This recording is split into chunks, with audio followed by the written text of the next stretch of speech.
और भारत के संविधान के रचयिता, नारी के मुक्तिदाता, दलितों के उद्धारक डॉक्टर B.R. अम्बेडकर को नमन करते हुए आज रविदास मंदिर परिसर में उपस्थित मेरे समक्ष बैठे हुए समाज के गणमान्य बुजुर्गों, जवानों और बच्चों सभी को मेरा सत्साहिब। साथियों, अधिकांश लोग सब पढ़े लिखे लोग बैठे हैं और लगभग सबकी उम्र 60 साल, 50 साल और कुछ 10 साल के बच्चे भी बैठे हैं। तो मेरा जो कोई भाषण नहीं होगा, केवल एक सिस्टमैटिक तरीके से जो देश के अंदर आजादी का बिगुल बजा और आज हम किस मुकाम पर हैं, तो वो मैं आपके बीच में विस्तार से भी बताने की कोशिश करूंगा। हो सकता है कि कहीं पर कोई भूल हो जाए, उसके लिए मैं पहले कहता हूं कि उसके लिए क्षमा जरूर करने की कोशिश करें। साथियों, हम आज अपना 76वां स्वतंत्रता दिवस मना रहे हैं और 76वां इसलिए कि ठीक रात के 12 बजे 1947 में 15 अगस्त को हमारे देश को आजाद करने के लिए जो 14 अगस्त था, 14 अगस्त की रात को यहां से अंग्रेज रवाना हो गए थे सत्ता छोड़ करके। इसी को हम ट्रांसफर ऑफ पावर कहते हैं। भारत आजाद जरूर हुआ, लेकिन जो आजादी का सही मकसद था वो देश के लोगों के हाथ में नहीं दिया गया। ट्रांसफर ऑफ पावर इसलिए कहता हूं मैं इस बात को, ये पॉलिटिकल साइंस में है, MA की किताब में लिखा हुआ, कि सत्ता जिस तरह हस्तांतरित होनी चाहिए थी, जिन लोगों को होनी चाहिए थी, वो ऐसे नहीं हुई। उसमें बहुत सारे उदाहरण नेहरू के बारे में बताया जा सकता है, लेकिन मैं उससे पूर्व की बात करूंगा। आजादी से पहले इस देश के अंदर जो स्वतंत्रता संग्राम का 1857 के लोग बात करते हैं कि 1857 में स्वतंत्रता की नींव पड़ी थी, वो एक सैनिक विद्रोह था। और सैनिक विद्रोह इसलिए कहा जाता है, उस व्यक्ति को लगभग 17 साल सर्विस करते हो गए थे सेना के अंदर। उसमें कभी भी ये जिज्ञासा पैदा नहीं हुई कि मैं अंग्रेजी की सेना में क्यों भर्ती हूं और अपने देशवासियों के लिए मुझे लड़ना चाहिए या अपने जो यहाँ के शासक है, राजा वर्ग है, उसके लिए, जो अंग्रेज थे उनके लिए लड़ना चाहिए। उस क्रांति को भी बोने वाले उसके अंदर माता दीन भंगी थे। स्टोरी सब लोगों ने सुनी हुई है, उस पर मैं ज्यादा नहीं जाता हूं। और इससे आगे भी जब हम चलते हैं, इस देश के अंदर 2 तरह के संगठन काम कर रहे थे, एक नरम दल के लोग और दूसरे गरम दल के लोग। नरम दल के लोग वो लोग थे जो टेबल टॉक यानी बातचीत के माध्यम से देश को आजाद कराना चाहते थे, और दूसरे नरम दल के लोग वो लोग थे जो लोग इस देश की अपनी कुर्बानी दी, अपनी जान गंवा करके, अपनी जान दे करके, और इस देश को आजाद कराने का बिगुल बजाया। साथियों, दोनों ही तरह की लड़ाई से, दोनों ही तरह के संघर्ष से ये देश आजाद हुआ है। किसी माता ने अपने बेटे को खोया, किसी बहन ने अपने भाई को खोया, किसी महिला ने अपने पति को खोया, और जो आज इस देश की आजादी की नींव में वो लोग नींव की ईंट का काम कर रहे हैं, वो लोग शहीद हैं। और जो नरम दल के लोग थे, नरम दल के लोगों ने इस देश की सत्ता का सुख भोगा और आज वो इस देश के शासक बने हुए हैं। और उन लोगों में जो शहीद थे, उन लोगों में मरने वाले, उन लोगों में शहीद होने वाले लोग, अधिकांशतः लोग जो है वो SC ST और माइनॉरिटी के लोग भी हैं। जो लोग ये कहते हैं कि भाई माइनॉरिटी के लोगों का कोई सहयोग नहीं रहा। राजनीति के लोगों ने कभी स्वतंत्रता संग्राम में भाग नहीं लिया, लेकिन लिया है। मैं इस बात को आगे बढ़ाते हुए कि देश आजाद हुआ और देश को आजाद होने के लिए जो अंग्रेजों ने शर्त रखी थी कि इस देश को आप कैसे चलाओगे, देश को चलाने के लिए देश का संविधान लिखा गया और देश के संविधान को लिख करके इस देश को आज चलाया जाता है। लेकिन ये भी दुर्भाग्य की बात है कि जिस कानून के घर में यानी न्यायालय में जब जाते हैं तो वहां पर गीता या कुरान या बाइबल की शपथ दिलाई जाती है, क्योंकि उनकी जो मानसिकता है, जो लोग वहां बैठे हैं, वो संविधान में नहीं है। संविधान मानना उनकी एक मजबूरी है। जबकि जिस कानून के घर में तुम खड़े हो वहां पर केवल और केवल संविधान की शपथ ली जानी चाहिए, क्योंकि वहां पर कानून संविधान से बड़ा कोई भी धर्म ग्रंथ नहीं है। संविधान सबसे बड़ा है। और जो आज भारत के अंदर संविधान लागू करने के लिए संस्थाएं, जो सरकार संस्था है, उन्होंने ईमानदारी से उस संविधान को लागू नहीं किया। बहुत कारण है ऐसे जिन पर बातचीत भी की जा सकती है।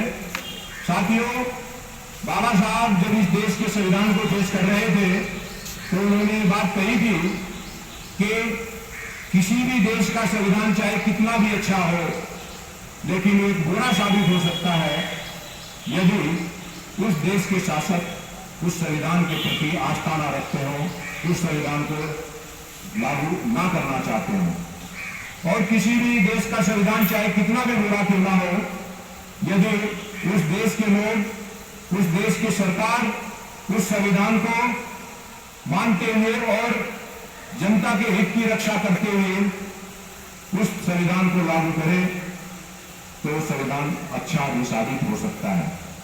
और आज ये देखने को मिल रहा है कि भारत का संविधान बहुत अध्ययन के बाद, बहुत सारे देशों की अध्ययन के बाद संविधान लिखा गया और संविधान में B.R. अम्बेडकर साहब ने अपने देश के संतों महापुरुषों को पढ़ने के बाद संविधान में बहुत सारे आर्टिकल्स इन संतों से लिए गए और इन्हीं की वाणियों के माध्यम से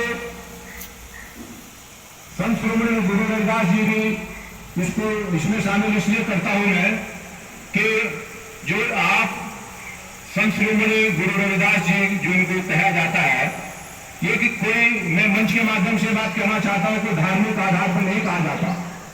ये पूर्ण संत हुए हैं और पूर्ण संत किस क्षेत्र में हुए हैं, आध्यात्म को बिल्कुल भी मैं टच नहीं करूंगा, ना करना चाहता। इन्होंने आर्थिक, सामाजिक, राजनीतिक और धार्मिक चारों ही पहलुओं को टच किया है। बाकी ऐसा कोई संत नहीं है अगर वाणी के अंदर देखा जाए कि जिन्होंने इन चारों क्षेत्रों को टच किया हो या उस पर अपनी बात कही हो। इसीलिए हम गर्व के साथ ये बात कह सकते हैं कि संत शिरोमणि गुरु रविदास जी की जो वाणियां हैं, उन वाणियों में चाहे वो रोजगार के लिए हो, चाहे वो देश की आजादी के लिए हो, चाहे वो लोकतंत्र के लिए हो, वो बहुत सारी वाणियां जानते हो। जैसे उसमें उन्होंने कहा, ऐसा चाहूं राज में मिले सबन को बहुत बड़े सब बचे रविदास रहे पसंद। इस अकेले दोहे में अगर देखा जाए तो आधा संविधान है। वो कैसे? उसमें लोकतंत्र भी है और लोकतंत्र में जो प्रजातंत्र है वो सारी बातें कही गई है। बेगमपुरा जो आता है वो लोकतंत्र में आता है, लेकिन इस देश के अंदर अभी कुछ साथियों ने अखबार भी पढ़ा होगा, अभी 2-3 दिन से कुछ लोग दिल्ली पुलिस में भी नौकरी करके यहाँ बैठे हैं। हमारे देश के अंदर संविधान में और संविधान के बाद जो कानून है, आईपीसी, सीआरपीसी और एविडेंस एक्ट, ये 3 चीजें होती हैं किसी भी व्यक्ति को न्याय देने के लिए। पुलिस उसकी पहली कड़ी होती है। तो जो एविडेंस एक्ट है उसमें बहुत बड़ा बदलाव ये सरकार करने जा रही है। अखबार में भी साथ ही में पढ़ा होगा वो क्या क्या चीजें हैं। आईपीसी की धाराओं को केवल नाम चेंज हुए हैं उनके, जो करने जा रहे हैं।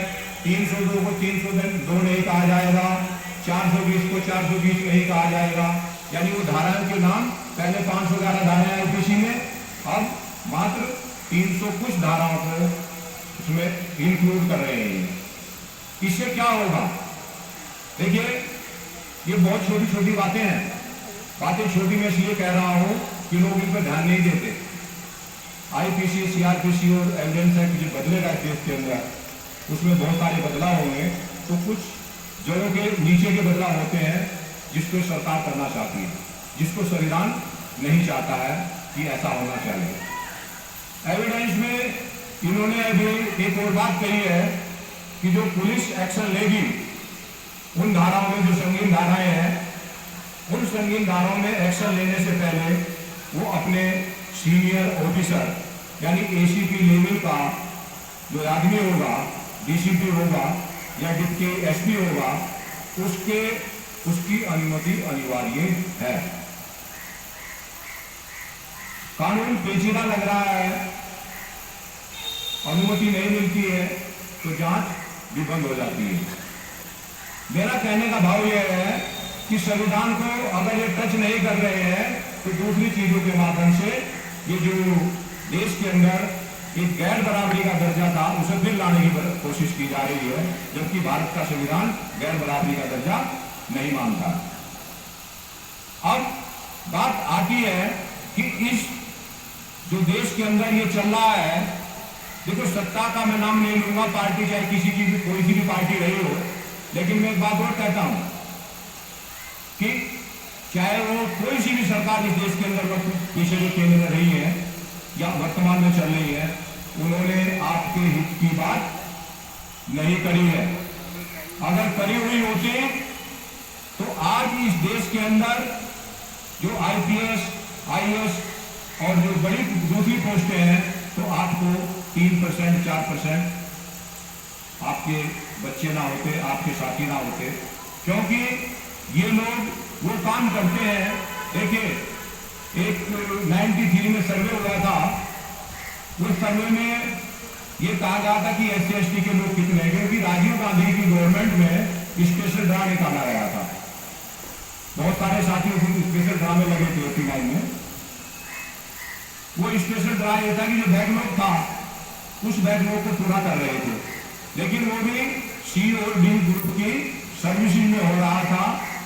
जो टॉप क्लास सर्विस थी, सिविल सर्विसेज या और PCS स्टेट की सर्विसेज, उसमें कहीं भी कोटा और तक भी पूरा नहीं हुआ है। तो इन सरकारों से ये बात जरूर पूछें कि भाई जब तुम कहते हो कि आरक्षण पूरा हो चुका है, आरक्षण की आवश्यकता नहीं है, तो हमारे जो टॉप क्लास जो सर्विसेज है उसमें हमारे बच्चे क्यों नहीं है सर्विस। इसके बाद अभी हमारी कई और बात चल रही थी, जो हमारे MP MLA यानी जो सदस्य पार्लियामेंट और सदस्य विधानसभा असेंबली के हैं, उनको चेताओ जरूर। क्यों चेताओ? देखिए, वो जाकर के वहां डोंगर बहरे बन जाते हैं, पार्टी का पट्टा अपने गले में बांध लेते हैं, पार्टी चाहे कोई सी भी, वो नहीं बोलते हैं। मैं इस बात को चाहे संगठन के माध्यम से या किसी भी माध्यम से, ये जो राजनीतिक आरक्षण है खत्म होना चाहिए। जब ये आरक्षण, राजनीतिक आरक्षण खत्म होने की आप बात करेंगे तो वो आपकी लाइन में आकर के अपना खड़े होंगे।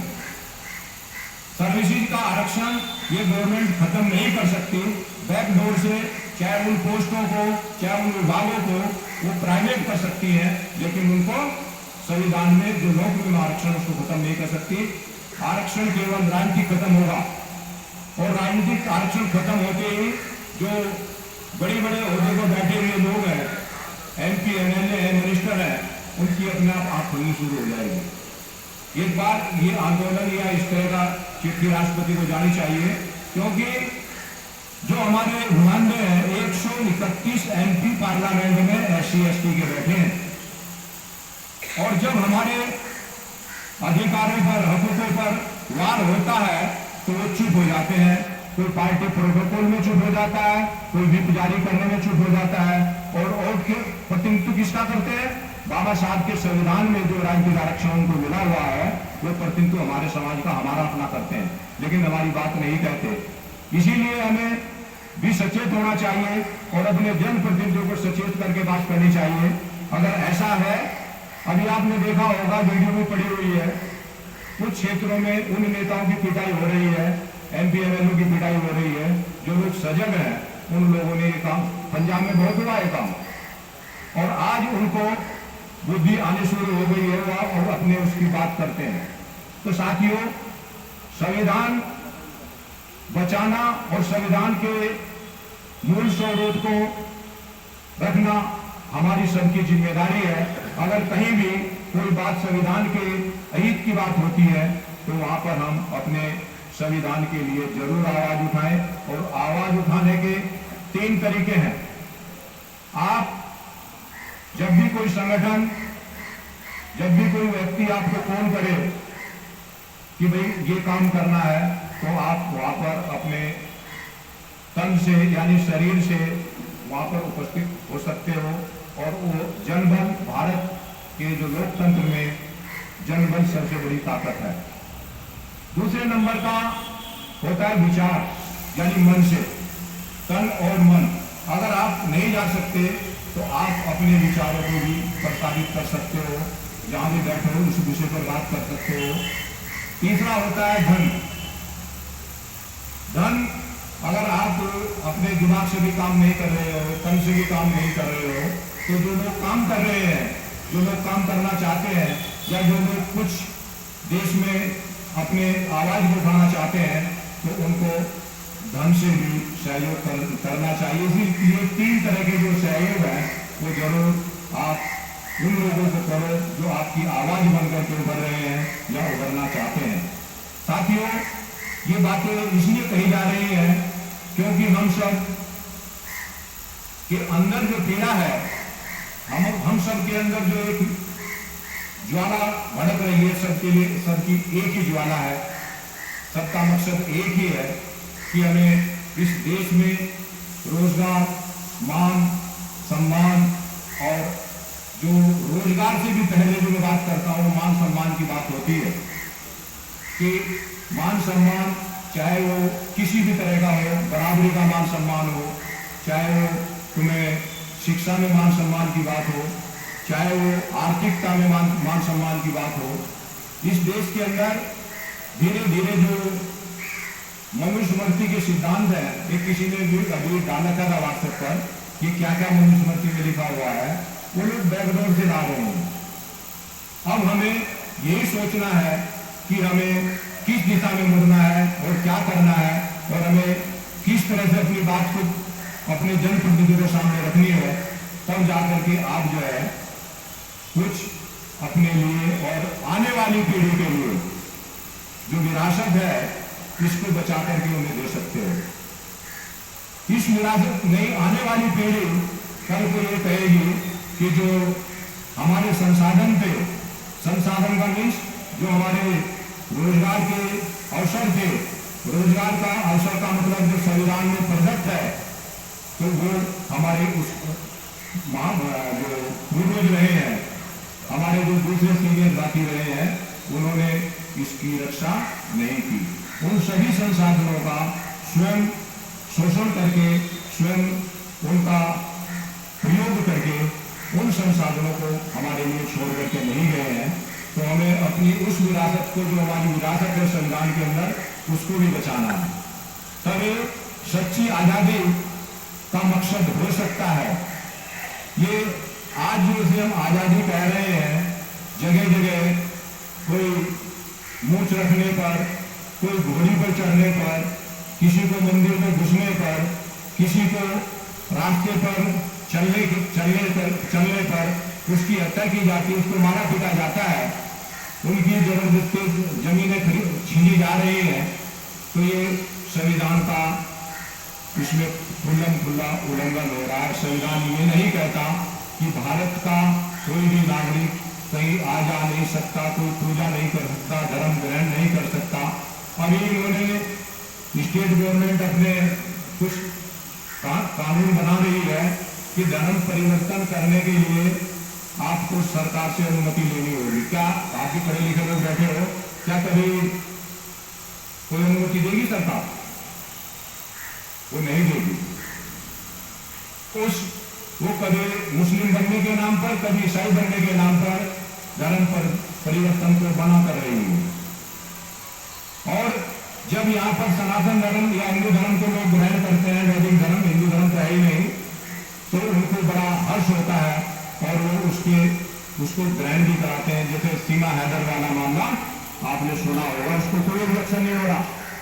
लेकिन जब ऑब्जेक्शन होता है, जब एक यहाँ की लड़की पाकिस्तान में जाकर के मुस्लिम धर्म ग्रहण करने के बाद वो शादी कर लेती है, तो जब धर्म परिवर्तन पर तुम इतना हर्ष करते हो कि हम जब सनातन बनते हैं तो खुशी होते हैं, और जब अपना कोई मुस्लिम बनता है या ईसाई बनता है तो तुम्हारे पेट में दर्द होता है। ये संविधान के अनुरूप नहीं है। मैं इसलिए बात बता रहा हूं कि संविधान हमारा इन चीजों को अलाउ नहीं करता। और आज चाहे कुछ भी सोचते रहे लोग, हमारी हैसियत, औकात और जो स्टेटस कुछ भी कहे उसको, वो केवल और केवल भारत के संविधान की वजह से है। अगर इस देश के अंदर लोकतंत्र में ये संविधान ना होता, लोकतंत्र पाकिस्तान में भी है, लोकतंत्र चाइना, अमेरिका और ब्रिटेन में भी है, लेकिन भारत का लोकतंत्र एक अनोखा लोकतंत्र है। वो इसलिए क्योंकि भारत में दुनिया का सबसे बड़ा और सबसे बढ़िया संविधान है। इसीलिए यहाँ पर ये बात गर्व से कही जा सकती है कि भारत का संविधान और भारत का लोकतंत्र दुनिया का सबसे बड़ा लोकतंत्र है। साथियों, अगर इससे भी आगे की बात करते हैं, दशा भी बताई है और दिशा के ऊपर भी हम चर्चा कर रहे हैं कि भाई इस दशा से हम किस दिशा में जाएंगे, तो हमें अपने अंदर से जो अपने समाज के, अपने हित की बात करने वाले लोग, आपकी बात को रखने वाले लोग अगर मौजूद हैं और यदि नहीं भी है तो उनको इतना उत्साहित करो, इतना प्रेरित करो, इतने उनके अंदर ऊर्जा दो कि वो सोते ही आगे निकल के आना शुरू हो जाए। चाहे हमारे युवा बच्चे हैं, चाहे और आने वाली पीढ़ी है, उनको कभी भी डिमोरलाइज मत करो। अगर उनको आप हतोत्साहित करोगे तो शायद उसका मनोबल निकलने से पहले टूट जाएगा। तो उसके अंदर पहली बात तो अपने महापुरुषों, अपने संतों के अंदर के जो विचार हैं उनके उसके अंदर वो पूरी तरह से भरे हुए होने चाहिए। और जब वो उन संतों की विचारों से पूरी परिपूर्ण हो जाएगा तो वो समाज की लीडरशिप, समाज में काम करने वाला, समाज के दुख दर्द में शामिल होने वाला, समाज की बात को किसी भी प्लेटफॉर्म पर रखने वाला व्यक्ति साबित हो सकता है। अन्यथा जो मुखौटा लगा करके आते हैं और समाज को धोखा देते हैं, एक गांव की कहावत है कि कांच की हांडी बार बार नहीं चढ़ती। अगर वो एक बार चढ़ भी जाती है तो वो किसी को कुछ नहीं देती, जब नीचे तक खुल जाती है, जो सब्जी उसमें बनती है वो सारी चूल्हे में चली जाती है। तो यही मैं जरूर अपने साथियों से, सभी बड़े भाई भी बैठे हैं, छोटे भी बैठे हैं, ये अपील करूंगा कि केवल और केवल इस देश को जातियों से खत्म नहीं किया जा सकता। बहुत प्रयास हुए इस देश के अंदर, महापुरुषों ने, बाबा साहब ने भी प्रयास किए कि देश के अंदर देश जाति विहीन समाज बंद होना चाहिए, कोई जाति नहीं होनी चाहिए, लेकिन हम सफल नहीं हो पाए। क्योंकि इस देश की जाति, भारत की जाति, वो जातियों से अलग अलग वर्गों से बनी हुई है।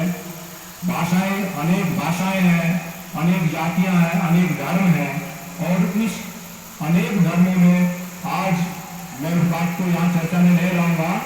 अब हम बहुत कमजोर महसूस कर रहे हैं, कमजोर हो चुके हैं कि हमारे लोगों की जो ताकत, एक छोटे छोटे जो अठन्नी चवन्नी तो बहुत बड़ी चीज होती है, जो 5-5 पैसे की औकात रखने वाले जातियां भारत के अंदर है, 3 पैसे की, 2 पैसे की, वो लोग जो है आपके अधिकारों पर पूरी तरह से हावी होते जा रहे हैं। और आप इस देश के अंदर 20% लोग हो आप पीछे होते जा रहे हो, इसका भी कोई कारण है।